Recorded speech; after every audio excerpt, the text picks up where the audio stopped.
YS Jaganmohan Reddy ఈ పేరు వింటే రైతుకి కొండంత బలం వస్తుంది, పేదవాడి ముఖంలో చిరునవ్వు వస్తుంది, కార్మికుడికి గుండె బలం వస్తుంది, మహిళలకు అంతులేని శక్తి వస్తుంది, విద్యార్థులకు రేపటి తమ బంగారు భవిష్యత్తు గుర్తుకొస్తుంది. ధైర్యం, మొండి పట్టుదల, అనుకున్నది సాధించాలనే తపన, నమ్ముకున్న వాడిని కాపాడుకునే తత్వం ఆయన సొంతం.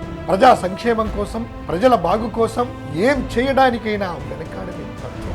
వైఎస్ఆర్ అనే ఎమోషన్ దాటుకుని తండ్రిని మించిన తనయుడిగా పేదల సంక్షేమ పథకాలు, బడుగు బలహీన వర్గాలకు సామాజిక న్యాయం, అక్క చెల్లెమ్మలకు మహిళా సాధికారత, రైతన్నలకు రైతు వికాసాన్ని అందించి సంక్షేమ ప్రదాతగా నిలిచారు.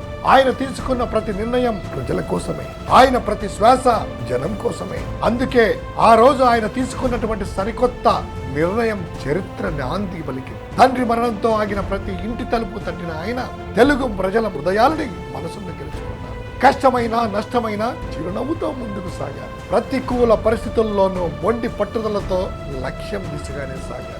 ఎన్ని అవాంతరాలు ఎదురైనా సరే లక్ష్యాన్ని మాత్రం విడిచిపెట్టలేదు. అనుకున్నది సాధించాలనే తపనతో ముందుకు సాగారు. అనుకున్నది సాధించారు. విజయం అనేది అందరికీ వస్తుంది, కానీ చారిత్రాత్మకమైన విజయం కొందరికే వస్తుంది. ఆ చరిత్ర కని విని ఎరుగని విజయం ఒక్క జగనన్నకు మాత్రమే వచ్చింది. ఈ రోజు పుట్టినరోజు జరుపుకున్నటువంటి జగనన్నకు, జననేతకు పుట్టినరోజు శుభాకాంక్షలు. Happy birthday Jagananna. I wish you very very very happy birthday Jagananna.